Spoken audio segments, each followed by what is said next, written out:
Hey everyone, I'm your friend Doraemon fanboy.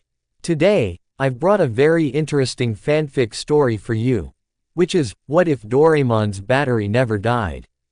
Part 1. If you enjoy fanfic stories like this, please subscribe to the channel. And if you want the next part, don't forget to comment below. So, let's begin today's fanfic. In another timeline, something incredible happened. Doraemon's battery, the one thing that was destined to stop one day, never ran out. He kept going, his heart-like core shining softly, his voice full of warmth, his smile as bright as ever.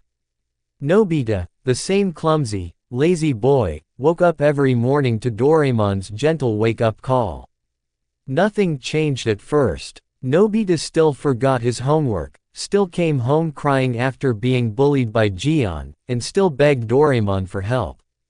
Doraemon would sigh, but he always helped. The two of them continued their daily adventures, just like always. Days turned into months, months into years. But as the world around them changed, one thing stayed constant: Doraemon's presence. He never aged, never slowed down. His battery didn't weaken. His laughter never faded. Slowly, Nobita began to grow up. He started to realize something. Doraemon wouldn't always be there to fix everything for him, not because Doraemon would leave, but because Nobita had to learn how to live on his own. One day, when Nobita was in high school, he failed an important test. He came home frustrated, ready to ask Doraemon for a gadget to fix it. But when he saw Doraemon quietly repairing a broken toy for a neighborhood child, Nobita stopped.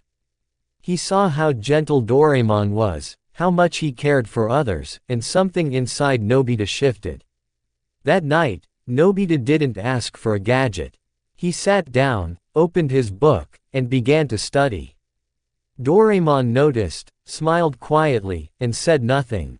Years passed. Nobita graduated, found a job, and eventually married Shizuka. Doraemon was there through it all, helping with wedding preparations, playing with the neighborhood kids, always smiling. Everyone grew older: Nobita's parents, Shizuka, even Gion and Sunio. But Doraemon stayed exactly the same. The blue cat who never changed. One evening, Nobita sat beside Doraemon on the porch, looking at the sunset. His hair had turned gray now, and his hands trembled a little.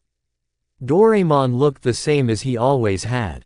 "Doraemon," Nobita said softly, "you know, when I was little, I used to fear the day your battery would stop working. I used to cry thinking I'd lose you." Doraemon smiled. "And now?" he asked. "Now I realize," Nobita replied, "even if your battery never dies, time still moves forward for me. But that's okay, because you gave me the courage to live my life." For a while, neither of them spoke. The sun dipped below the horizon, and the stars began to appear one by one.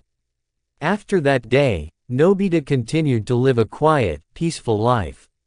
He became a grandfather. His grandchildren adored Doraemon. They would sit around him, listening to stories about old gadgets: the anywhere door, the time cloth, the bamboo copter.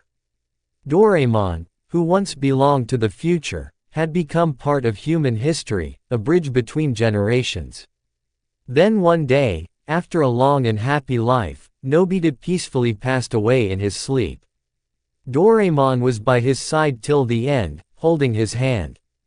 For the first time, Doraemon didn't know what to do. The world around him felt empty. He didn't cry. Robots can't cry. But deep inside, something ached. Days passed, then months. Doraemon continued living in Nobita's house. The laughter of children still filled the air. Life moved on. And then, one quiet evening, a little boy knocked on the door. He looked lost, shy, and scared. Doraemon opened the door and smiled gently.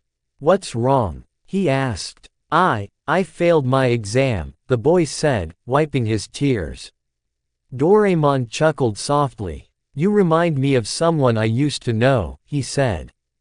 The boy looked up. "Really?" "Yes," Doraemon said, reaching into his pocket, but I won't give you a gadget. Not yet. First, you have to promise me something. What? The boy asked. Promise me that you'll never give up, no matter how hard life gets. The boy nodded. Doraemon smiled again, the same warm, endless smile. And just like that, the story began again. Doraemon's battery never died, because it was never just a battery. It was hope, kindness, and the power of friendship that kept him alive. As long as there are children who dream, as long as there is someone who believes in a better tomorrow, Doraemon will always be there, somewhere, watching over them, with his little bell ringing softly in the breeze.